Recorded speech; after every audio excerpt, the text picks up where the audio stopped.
أشهد أن محمدا رسول الله.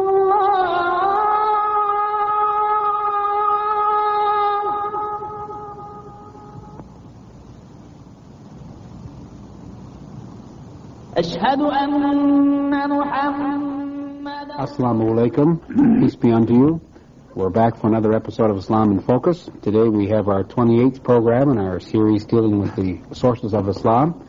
We'll be having our fifth segment in the dealing with the linguistic miracle of the Quran. More particularly today we'll be looking at the flow of the meaning in the Quran. I'm your host, Hamid Rashid, and I have joining me on the program as usual Dr. Jamal Badawi of St. Mary's University. Brother Jamal, Assalamu alaikum. Alaikum salam wa rahmatullahi wa barakatuh. I was going into so much detail in the title, I almost had my tongue curled around. I wonder, Brother Jamal, if before we get into the meat of today's program, if I could have you very quickly summarize the main points that we touched on last week in our program dealing with the linguistic miracle of the Quran. Sure. The last program dealt mainly with the precision in the expressions in the Quran in such a way that there could be no way that one can improve on the selection of words. We have seen that what may appear as an extra word or an extra letter or just a synonymous word that another word could have replaced it is not true, and that there is absolutely nothing extra, nothing less in the Quran. We spoke also of sometimes what may appear like dropping a word here or there that should have been in the sentence, but again we found that there is very good reason behind the style of the Quran, concluding that there is absolutely no room to replace one word or even one letter in the Quran without reducing the effectiveness and the eloquence of its expression. And we said that there is no human writing whatsoever that we know of that can claim to have absolutely no room for even the slightest improvement or editing, that it is all of consistent high quality from the A to the Z. And that becomes even more amazing if we realize that the Quran was revealed to the Prophet spontaneously. He did not sit down to think and write and correct and edit and delete this and add that. It all came despite of himself.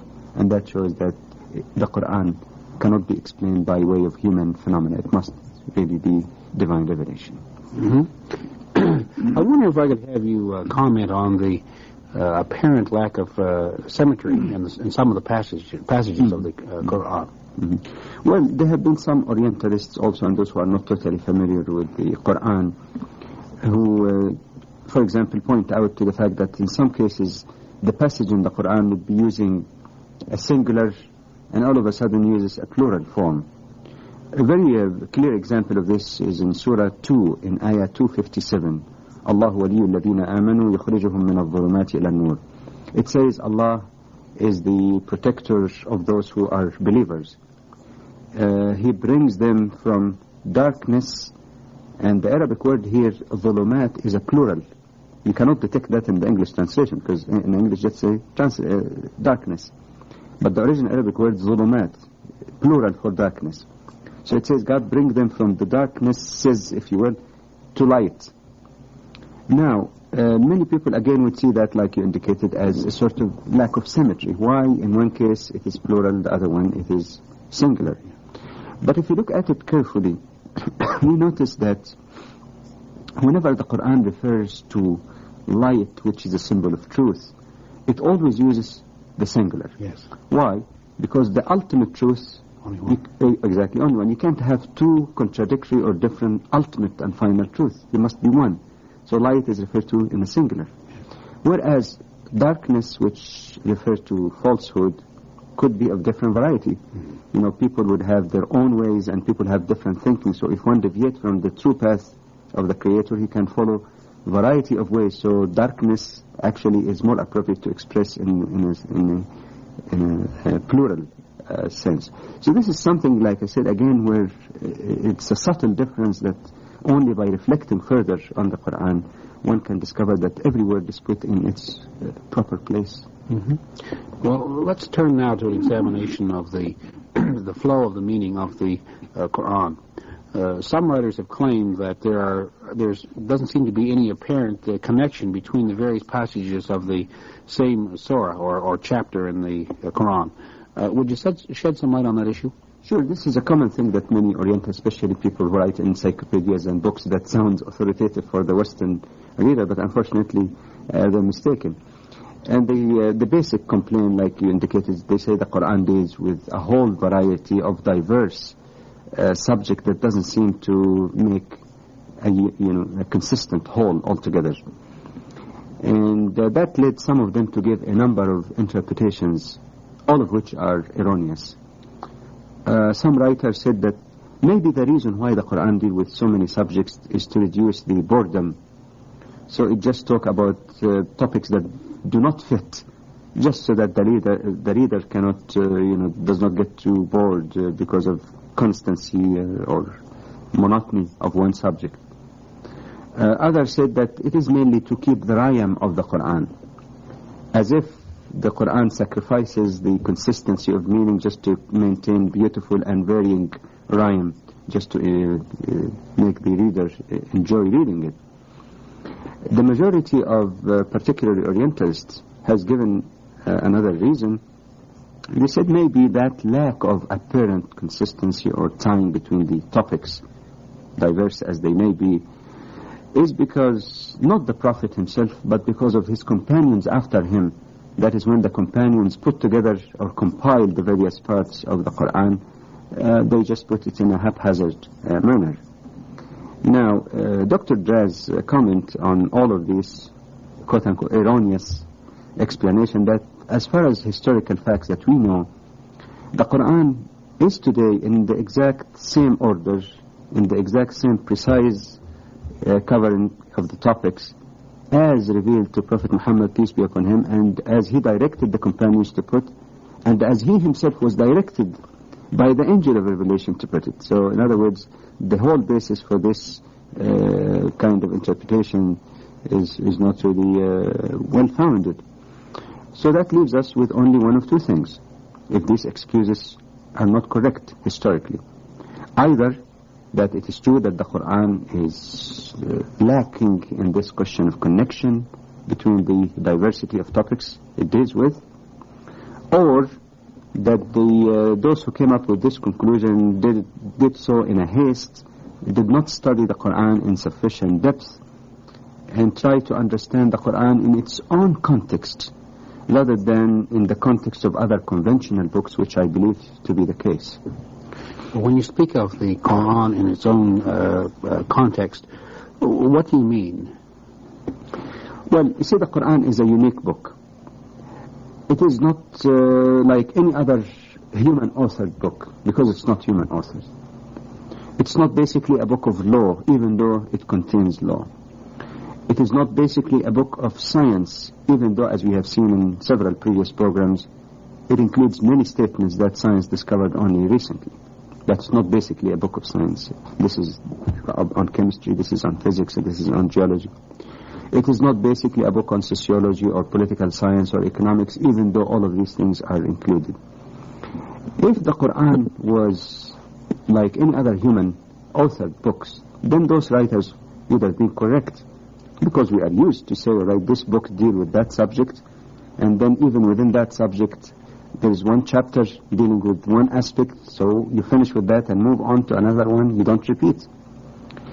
The Quran, above all, is a book of divine guidance to guide humanity in all aspects of their lives.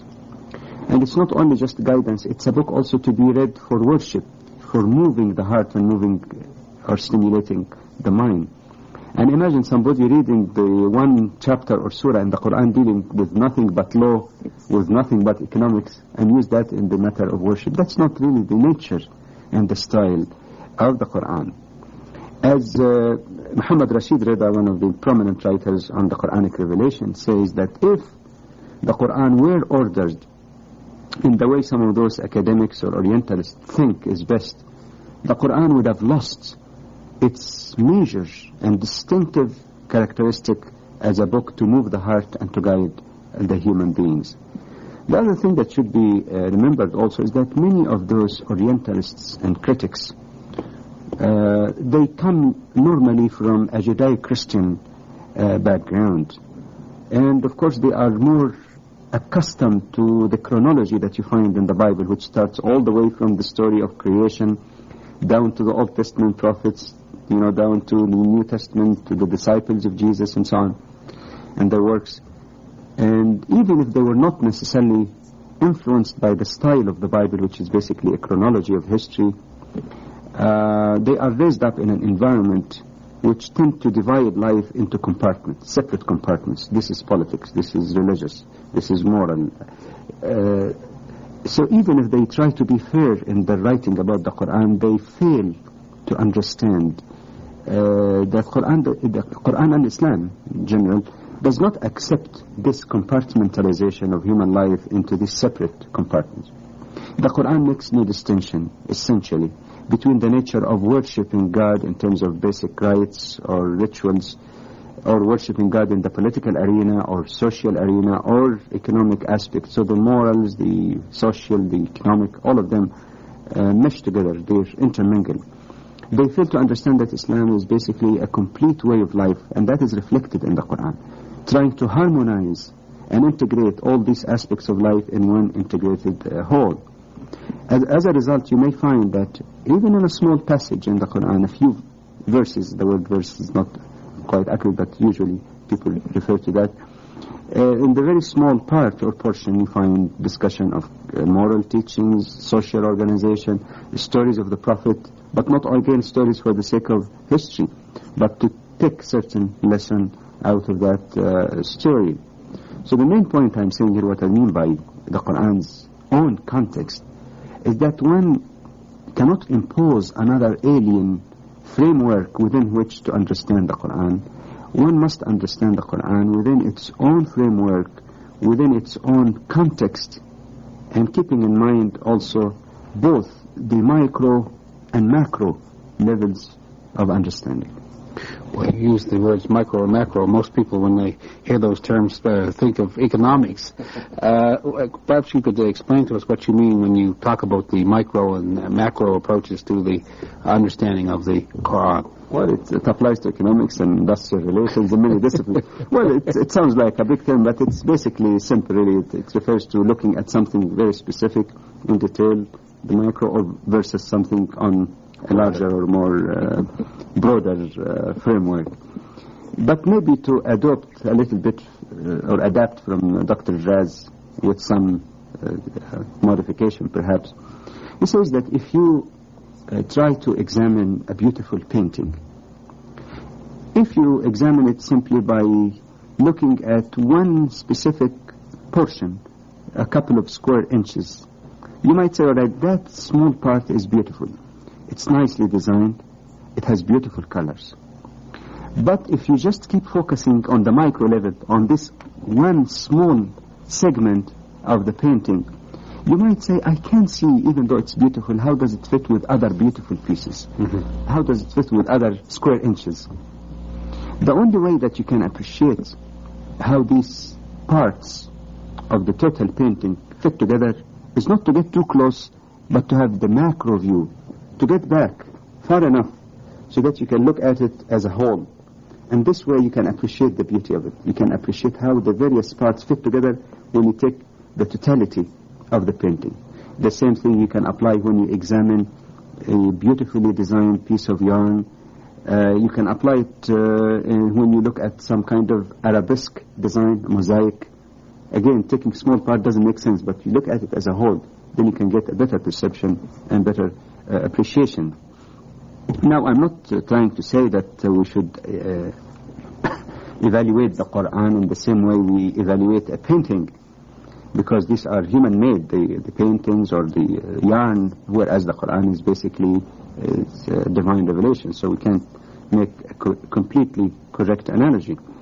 But just to make the meaning closer to our minds, if you also look at the Quran in terms of one specific segment, one small part of a surah or chapter, quote unquote, a few verses, if you will, you might say, all right, it makes sense, it's beautiful, like we discussed last time, it's very precise in expressions on. But how does it relate to the various topics, to this diversity of areas covered in the same surah or the same unit of the Quran?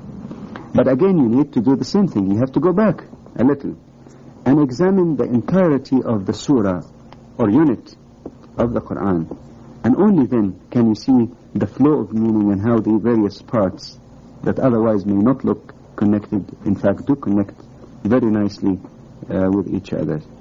So this is a far removed notion from the idea that the Quran was just collected in a haphazard way. Yes, it has a unique style, but it's not haphazard at all.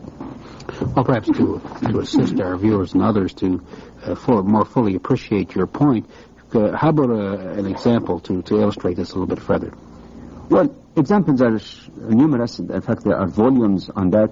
But I just chose one summarized one, and I'm summarizing that also. Mm-hmm. In the book by Dr. Raz, for example, An-Naba' al-Azim, or the Omnious News, which deal with the authority of the Quran, he spent about 50 pages just commenting in a very summarized way about the second surah in the Quran, the cow. It's called Al-Baqarah, number 2. Mm-hmm. The main thing to notice here is that this is a big challenge that he took upon himself, because he did not take a small chapter or surah which is composed of a few verses where he can say, all right, this is the way it connects. He actually took the longest surah in the Quran, 286 passages are included in the same unit. And it deals with a whole variety of topics. But one way of understanding its connectedness is that he says basically it has an introduction, 4 basic objectives that the surah conveys, and a conclusion. Just like, neat and perfect sort of flow from beginning to end. In the introduction, which is covered mainly in the first 20 passages in the Quran, of that surah, it's basically an introduction of the Quran, indicating that there is no doubt that in this Quran there is guidance for mankind. But since it talks about the guidance of the Quran, it starts dealing with the attitude and response of people towards the Quran. And it starts by giving the profile of those who accept it, or who accept or believe in this guidance. And this has good reason also. Why did it start with the believers? Because the last part of the verse says, Hudan lil-muttaqin, guidance for those who are Allah conscious, or those who are righteous. So beginning to talk about the believers is actually describing those righteous people. So it's almost like he calls it a golden bridge, so that you move from one meaning to the other without the reader or hearer, listener to the Quran, noticing that there's any change in the meaning. It flows very nicely. And then it deals with the other side. How about those who reject the guidance of the Quran deliberately? So it deals again with their description and their profile. And then it deals with a third group, who are neither believers nor rejectors, knowing that the Quran is the truth. Those who are confused, who are hesitant, and give again the profile of those people. Now, having dealt with the nature of the guidance of the Quran, the responses of the 3 categories of people, it moves on beyond that introduction to the first objective of the surah. And the first objective is simply to invite the rest of mankind, all mankind, to follow the guidance of Allah, the guidance of God, as narrated in the Quran. And this is again a very nice connection, because you have talked about categories of people in their response to the Quran, and then you ended by inviting everybody to the path of truth, all categories. Now, in this particular coverage, you find that it talks about believing in Allah, worshipping Him, obeying Him, to remember His bounties on us, to challenge those who say that the Quran is from human source, to produce something like it, to discuss the creation of Adam initially and the purpose of creation. So it's basically connected with the invitation to the path of truth. And then it moves to the second main objective of the surah, which is very much related to the first. Because in the first objective you're inviting all mankind. The second part or portion deals with the invitation specifically of the so-called people of the book, mainly Jews and Christians, because they share a lot with Muslims, believe in God, believe in prophets and revelation and so on. And that is a major part of the surah, and it explains lots of things about the attitudes of the people of the book, the history of the Israelites being a history where we can take lots of lessons from what happened, relating that to the contemporary history during the lifetime of the Prophet, relating that to the relationship with Prophet Abraham as a source or patriarch that is highly respected by the followers of these three major religions, indicating that his religion basically was Islam or submission to God, talking about the blessing of his descendants, Isaac and Ishmael, and that relates also to the Qibla or the direction of prayer and why it was changed to the original house in the Kaaba. In the third objective, we find that there is a nice flow also. You invite people, you specify the people of the book with the invitation to faith, and then the third part of the surah describe what is that faith that you're inviting people to.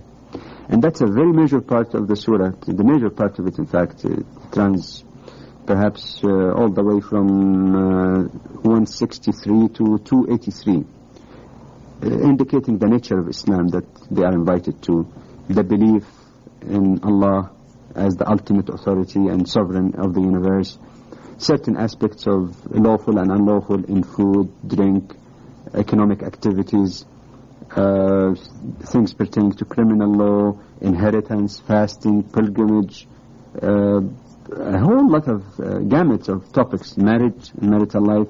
But even when it deals with this, it does not deal with it one topic.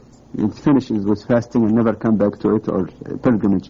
Many times you find the meshing so that the nature of complementarity and cohesiveness and interrelatedness of various aspects of life are emphasized. Then it moves to the fourth objective of the surah, to indicate again what is the real motive for people to follow that faith. So that's again a connection, which is the fear of God and the love of Him and the individual responsibility, and then end with a conclusion indicating the belief in all prophets and messengers, ending with a very nice prayers for God to guide us and to help us, fulfill our duties and so on. And by the way, this is not the only way that Dr. Baz, for example, is offering to understand that particular surah or unit in the Quran, because throughout history people come up with complementary but not necessarily contradictory, complementary ways of looking at things, and everyone discovers again how beautifully those meanings connect with each other. There have been many authorities who wrote on that subject, including people like Al-Naisaburi, Al-Razi, Ibn al-Arabi, and Al-Shatbi. They have written volumes and volumes trying to show this flow of meaning in the Quran. So it would be rather unfair for many Orientalists just to ignore all that literature and just say haphazardly, that the Quran is put together without any order. But the miracle in the Quran really, and in that particular surah, the number 2 in the Quran, is not necessarily or not only in the way the various parts and the diverse topics it deal with connect very nicely with each other. The greater miracle even can be understood in view of the timing and the circumstances under which the surah was revealed. Well, could you tell us something about the timing and the circumstances of the revelation, and why you consider it to be miraculous? I consider it to be even more miraculous than the consistency of meaning, for a simple reason, is that when you look at that surah, when you read it, if somebody doesn't have any background historical about it, you can never tell whether that surah from the surface was revealed all at once, or how long did it take to reveal. Many people might think that it was just revealed at one time, because the meaning flows very nicely. Whereas it is interesting to notice that this surah was revealed in small parts over a period of 9 years. 9 years. Mm-hmm. And not necessarily in chronological order. In other words, one part was revealed and the Prophet said, put that here and put that here and put that there, over 9 years. But what is even more fascinating is that many of the parts of that surah were revealed actually in response to certain problems, questions raised by Muslims or non-Muslims, certain events that took place over 9 years.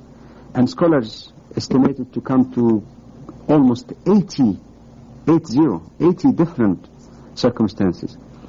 The main question here which is really fascinating, I would say comfortably miraculous really, is that how could a human being over a period of 9 years, author a part of the Quran, so that by chance the 80 incidents that took place over these 80 years would fit very nicely, so that at the end of 9 years, the surah comes as an integrated whole.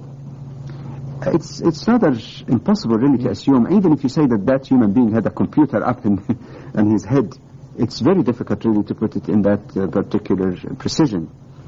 What is even more fascinating is that how could even any author know the unseen, know what exactly going to happen over 9 years period, 80 different incidents, and then the various revelation come to correct and comment on each of those incidents, and then after 9 years it comes as a perfect integrated whole, unless the author knows or knew in advance everything that's going to happen in the future, and that could be none but the Creator himself.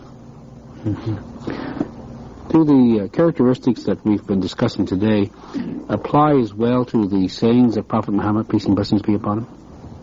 Not really, and this is another interesting thing, because if you recollect from the very early programs in that series, or some 7 months ago, one basic distinction that was made between the Quran and prophetic sayings is that even though both of them are basically revelation, in other words, the Quran was revealed to the Prophet, and the saying that the Prophet uttered, the meaning of which at least was inspired into him.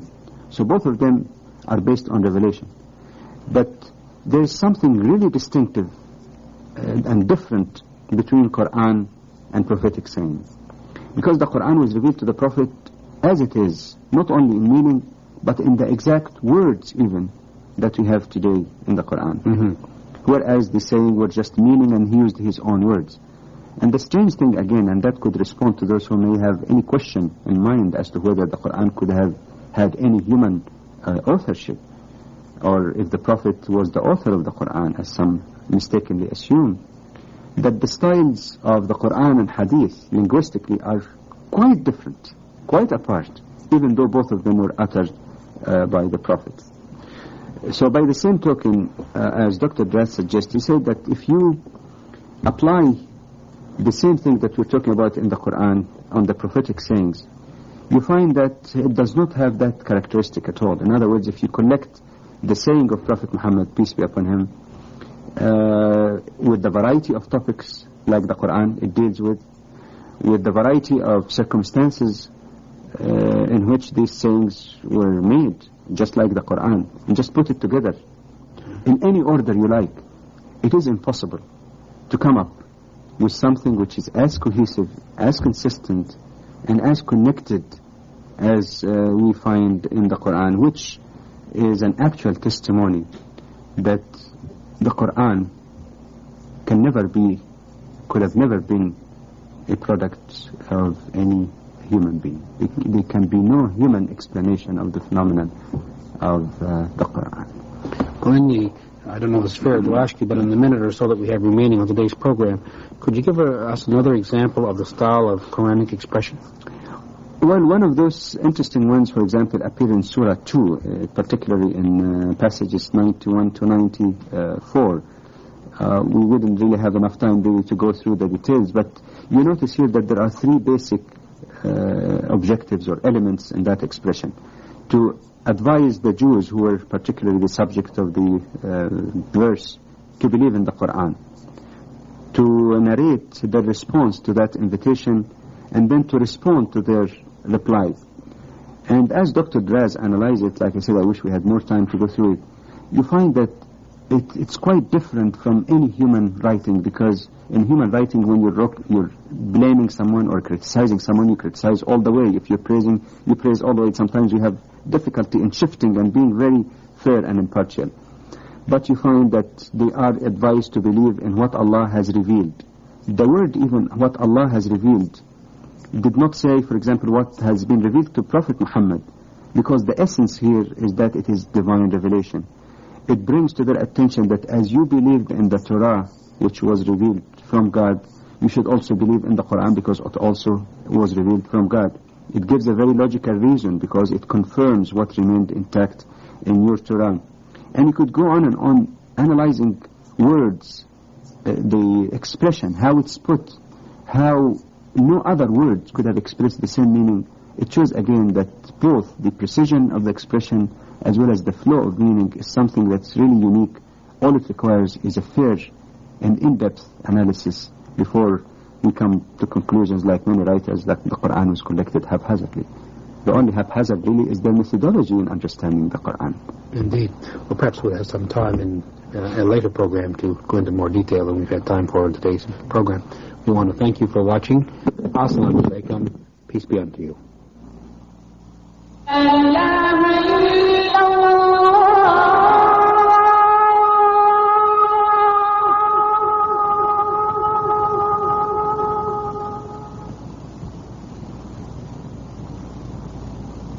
أشهد أن